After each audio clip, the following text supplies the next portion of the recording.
بسم اللہ الرحمن الرحیم وبہ نستعین وہو خیر معین۔ اگر میت کو دفن کرنے کے ساتھ ساتھ اس کی کچھ چیزیں رہ جاتی ہیں، بال، ناخن،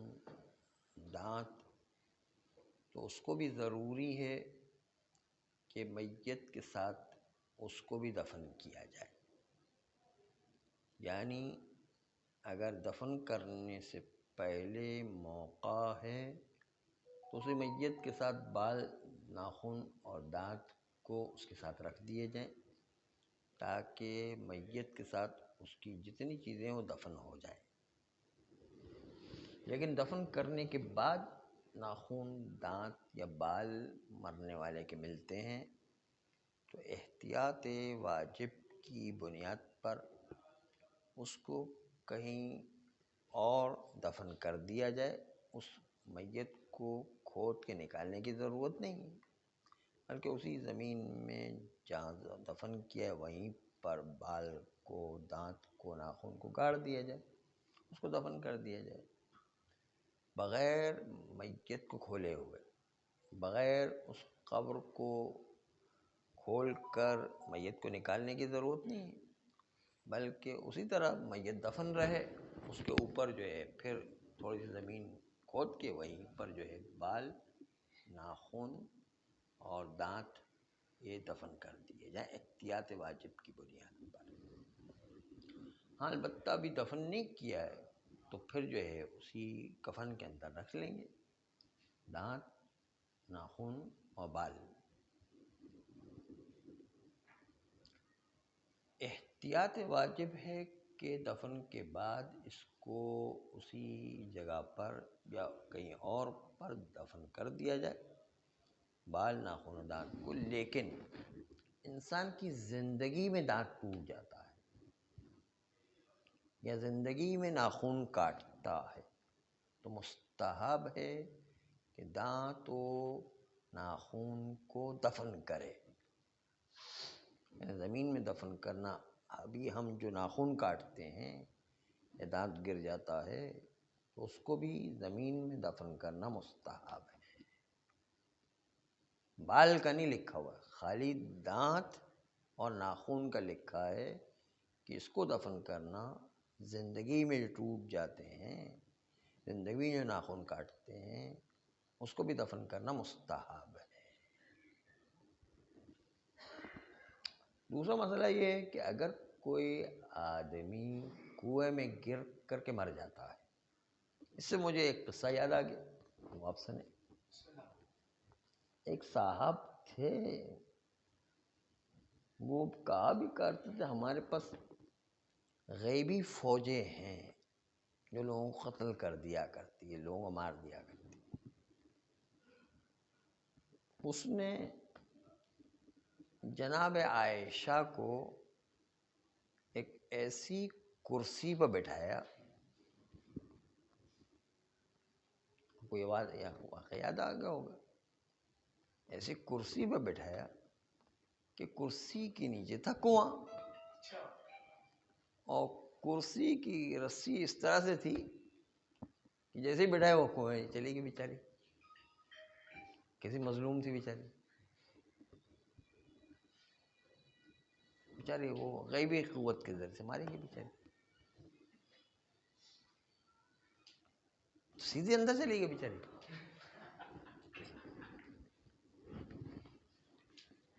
تو دیکھنے کی کرسی تھی خالی، اندر سے بالکل خالی تھی، یعنی وہ بیچاری جو ہے اللہ کو پیاری ہوگی، کیا کریں۔ تو وہ ان کے پاس بڑی غیبی طاقتیں تھیں، ان سے کبھی جو ہے کہا کرتے کہ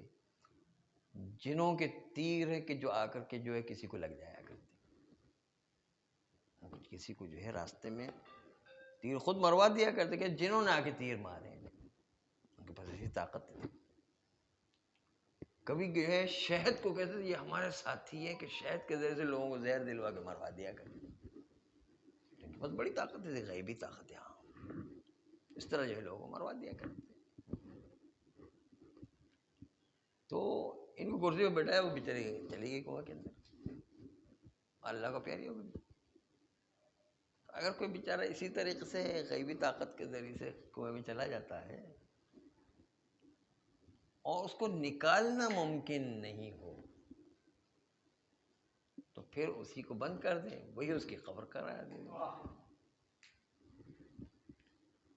اگر کوئی مقدس ہو تو پھر مقبرہ بن جائے گا.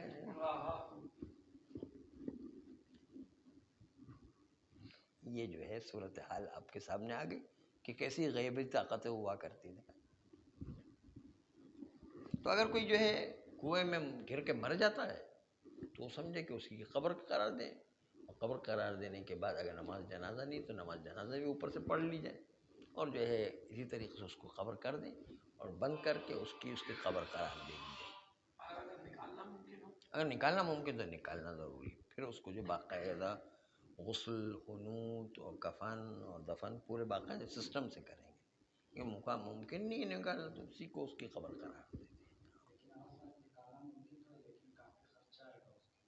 تو خرچہ کرنا ممکن ہے، خرچہ میت جو ہے اسی وہی کرے گی بیچاری، جو مر گیا ہے ہاں اسی کے مال سے کریں گے. یعنی وارثوں کی ذمہ داری نہیں ہے، وارثوں کی ذمہ داری نہیں ہے کہ خرچہ کریں. اگر جو ہے خود مرنے والے کے پاس مال تھا تو اسی کے مال سے کریں گے خرچہ.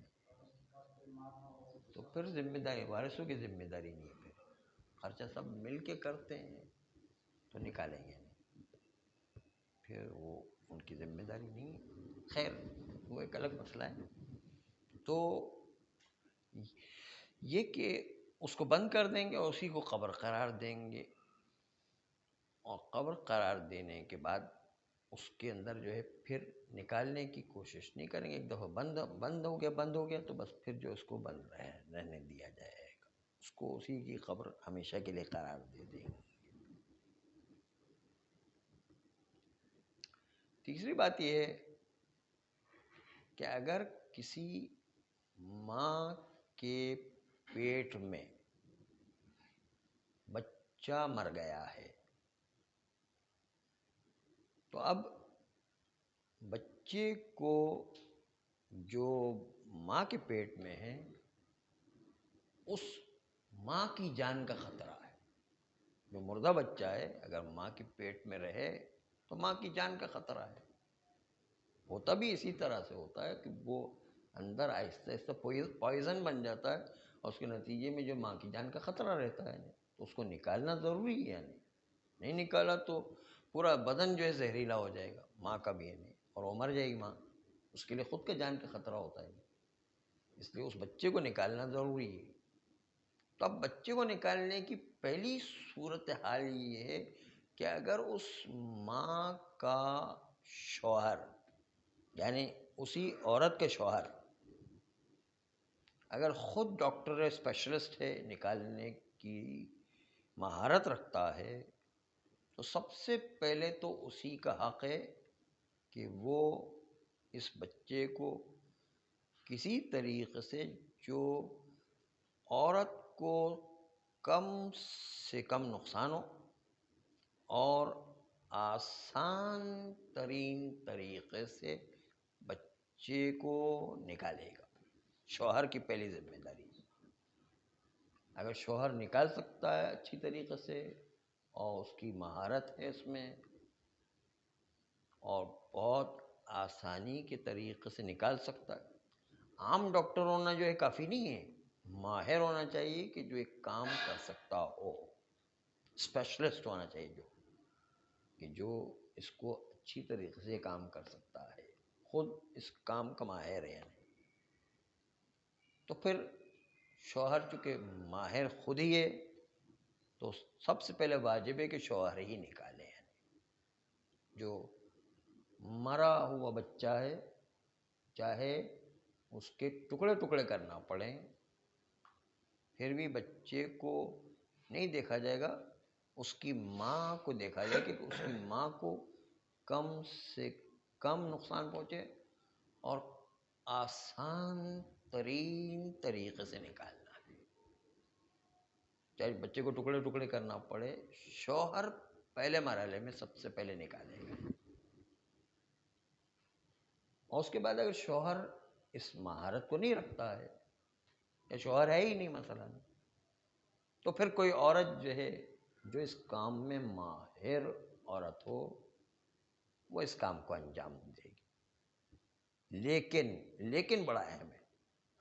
لیکن جس عورت کے پیٹ میں مردہ بچہ ہے اس کو اختیار ہے کہ وہ جس کو اپنی حالت کے لحاظ سے مناسب سمجھ رہی ہے اور وہ سمجھ رہی ہے کہ فلاں آدمی بہتر طریقے سے نکال سکتا ہے،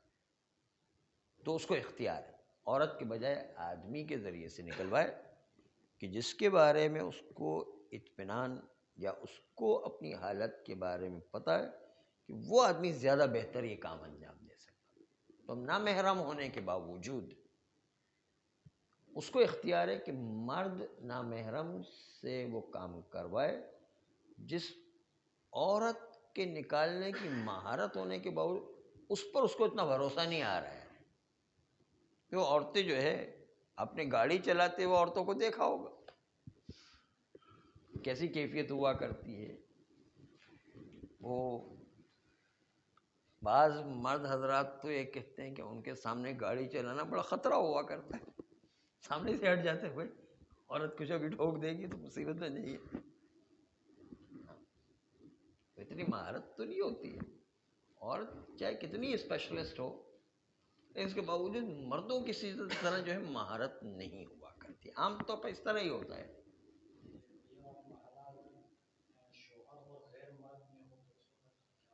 شوہر کے پیٹ میں بچہ ہوئے نہیں،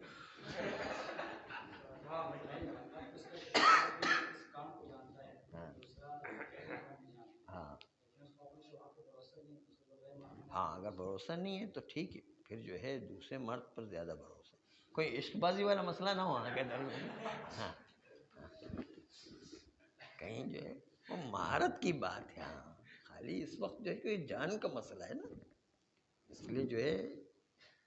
زیادہ عورت کو بھروسہ آ رہا ہے کہ نہیں وہ دوسرا آدمی صحیح کام کر سکتا ہے، آسانی سے بھی کام کر دے گا اور اس کی اپنی ایک کیفیت و حالت ہے کہ جس کی مناسبت سے وہ زیادہ بہتر سمجھتا ہے، وہ زیادہ بڑا اسپیشلسٹ ہے یا اس کو زیادہ اس کیس کو زیادہ سمجھ رہا ہے، تو پھر وہ دوسرے سے کام کرائے گی. عورت کو اختیار ہے اس مسئلے میں کہ وہ جس کو بہتر سمجھ رہی ہے کہ یہ کیس وہ اچھا ڈیل کرے گا، چاہے وہ نامحرم مرد ہی کیوں نہ ہو تو بھی اس سے علاج کرائے گی، کیونکہ اس کو اپنی جان کے بارے میں زیادہ پتہ ہے، اس کو اپنی کیفیت زیادہ پتہ ہے. وہ اختیار عورت کو اپنی جان کے بچانے کے سلسلے میں اللہ نے اس کو اختیار دیا کہ جس کو وہ مناسب سمجھ رہی ہے اپنی حالت کے اعتبار سے اور جس کو سمجھ رہی ہے کہ بہتر طریقے سے کام انجام دیا جا سکتا ہے اس کو انتخاب کر سکتی ہے. کہ معاملہ بڑا نازک ہے، جان کا بڑا خطرہ ہوتا ہے اس مسئلوں میں، اس لیے جو ہے عورت کی جان کا خطرہ ہونے کے سے عورت کو بہتر سے بہتر فرد کو اختیار کرنے کا اختیار ہے، تو کسی کو بھی اختیار کر سکتی ہے. لیکن اگر کیس برعکس ہو جائے کا مطلب یہ ہے کہ پیٹ میں بچہ زندہ ہے، عورت مر گئی ہے، تو اب بچے کو کسی طرح نکالنا ہے. اگر بچہ امید ہے کہ کچھ عرصے تک ہی زندہ رہے گا پھر بھی اس کو نکالنا ہے، یعنی فوراً نہیں مر جائے گا، ہو سکتا ہے امید ہے کہ کچھ عرصے زندہ رہے، ہو سکتا ہے بڑا بھی زندہ رہنے، کچھ عرصے تک بھی زندہ رہنے والا ہے تو بھی نکالنا اس کو. اور نکالنا اس انداز میں ہے کہ بچے کو کوئی نقصان نہ پہنچے، ماں کو جو ہے کہیں سے بھی چیر پھاڑ کر کے نکالا جائے، بچے کو کوئی نقصان نہیں پہنچنا چاہیے کیونکہ بچہ زندہ ہے اس وقت، بچے کو کوئی نقصان نہیں پہنچانا چاہے ماں کے جسم کے کئی ٹکڑے کرنا پڑ جائیں، لیکن بچے کو صحیح سالم نکالنا ہے، بچے کو کوئی نقصان نہیں پہنچے، اس طرح سے کاٹا پیٹی کرے کہ بچے کو کوئی نقصان نہیں پہنچے۔ آسان سے آسان وہ راستہ اختیار کرنا ہے کہ بچے کو کوئی نقصان نہ پہنچے۔ اگر امید ہے کہ بچہ کچھ مدت کے لیے بھی زندہ رہے گا تو بھی کاٹا پیٹی کر کے اس کو، بچے کو نقصان نہ پہنچے، اس طریقے سے کاٹا پیٹی کر کے ماں کے پیٹ سے بچے کو نکالنا ہے، اور پھر بعد میں اس کے ٹانکے لگا کر ماں کے پیٹ کو سی کر پھر ماں کو دفن کرنا ہے۔ وہی غسل و حنوط و کفن و دفن کے وہ سارے کام بعد دیں گے، پہلے پیٹ کو سینا ہے، سی کر بالکل صحیح سالم کر دیں گے، پھر اس کے بعد دفن کیا جائے گا۔ ہاں البتہ کسی وقت اطمینان و یقین ہے کہ نہیں، ماں کا پیٹ کاٹ کر زندہ بچے کو نکالنے جائیں گے تو بچہ زندہ نہیں، اسی وقت مر جائے گا، یعنی یقین ہے کہ بچہ مر جانے والا ہے، ابھی زندہ ہے لیکن جیسے ہی نکالنے کی کوشش کریں گے وہ بچہ مر جائے گا۔ یا یقین ہے یا اطمینان ہے، اطمینان جو یقین کے قریب قریب ہوتا ہے، یعنی عرفی یقینی کہلاتا ہے، وہ یقین عرفی کا نام اطمینان ہے، عرف اس میں یقینی سمجھتی ہے، یعنی ڈاکٹروں کی ٹیم نے سب نے کہا ہے کہ اس کا پیٹ کاٹ کر جیسے ہی بچے کو نکالیں گے وہ مر جائے گا۔ جب یقین و اطمینان ہے، پوری ٹیم یہ کہہ رہے کہ نہیں یہ بچہ زندہ رہنے والا نہیں، نکالتے ہی مر جائے گا، اس میں اتنی طاقت ہی نہیں ہے ابھی کہ وہ باہر کی فضا کو برداشت کر سکے، فوراً مر جائے گا، تو پھر جو ہے ماں کا پیٹ چاک نہیں کریں گے، اور اسی طریقے سے ماں کو دفن کر دیا جائے گا، کیونکہ بچے کی امید زندہ رہنے کی کوئی امید ہی نہیں ہے نا۔ جہاں امید ہوتی کہ چلو کچھ دن تو زندہ رہے گا تو پھر نکالا، جب کچھ دن بھی زندہ رہنے کی کوئی امید نہیں، نکالتے ہی فوراً مر جائے گا، تو پھر تو جو ہے فائدہ نہیں، پھر جو ہے ماں کے پیٹ کو چاک کیے بغیر اسی طریقے سے بچے کو اسی ماں کے ساتھ دفن کر دیا جائے گا۔ اصل تو ماں کو دفن کیا جائے گا، جس کے ذیل میں بچہ بھی دفن ہو جائے گا، لیکن وہ بچہ بھی ویسے ہی مرنے والا ہے، تو ویسے ہی جو ہے خواہ جو ہے ماں کے پیٹ کو کیوں چاک کیا جائے گا؟ اس لیے مردے کو بھی بڑی تکلیف ہوا کرتی، اس لیے وہ جو ہے کم سے کم ماں کے پیٹ کو اس وقت چاک نہ کیا جائے۔ نہیں وہ زندہ ہی نہیں ہے، سمجھ لے، نکالتے وہ مر جائے گی۔ نہیں یقین جو ہے وہ یعنی 100% یقین ہے، تو یقین تو بہت ساری چیزوں میں غلط ہو سکتا ہے، لیکن ابھی فی الحال تو جو ہے وہ جیسا یقین ہے، انسان اپنے یقین پر ہی رکھ کر عمل کیا کرتا ہے نا، انسان اپنے ظاہر کا مکلف ہے، واقع میں تو اللہ جانتا ہے، ظاہر تو اس کی ذمہ داری یہی ہے کہ جب زندہ رہنے نہیں رہنا تو خواہ اس مردے کو کیوں چاک کیا جائے، وہ بھی تو ایک ظلم ہے نا، مردے کو چاک کرنا، اس لیے جو یقین ہے کہ مردہ کو چاک کرنا وہ اذیت ہو رہی ہے، وہ ہم بچائیں گے اس کو کم سے کم، جبکہ بچے کا زندہ رہنا معلوم ہی نہیں ہے، اور نام یعنی معلوم نہیں کا مطلب اطمینان ہے کہ زندہ نہیں رہے گا، تو جو ہے عورت کو کیوں، ماں کو کیوں اذیت کی جائے، اس اعتبار سے جس چیز میں یقین ہے وہ غالب ہے، جس میں نہ ہونے کا یقین ہے تو اس کو ہم چھوڑ دیں گے، اور انسان ظاہر کا مکلف ہے، ظاہر اللہ سے ایسی کوئی صورت ہے، واقع میں کیا ہوگا وہ اللہ بہتر جانتا ہے، ہم واقع کے تو مکلف نہیں، ہم ظاہری جو حکم ہے اس کے حساب سے چلیں، بس اس لیے ماں کے پیٹ کو چاک نہیں کریں گے، اسی طرح سے دفن کر دیا جائے گا، اور اس طرح دفن کرنے میں کوئی حرج نہیں ہے، چونکہ یہ زندہ بچہ رہنے والا ہی نہیں ہے، زندہ رہنے والا تو اگر کچھ ہی عرصے کے لیے بھی زندہ رہنا ہو پھر نکال دو، اور پھر امید کی جاتی ہے کہ اگر زندہ رہا تو اچھی بات ہے، نہیں تو کم سے کم چند دنوں تو زندہ ہے، تو زندہ زندہ دفن نہیں کیا جائے گا، یہ تو گویا کہ مردہ ہی کو دفن کر رہے ہیں۔ صلی اللہ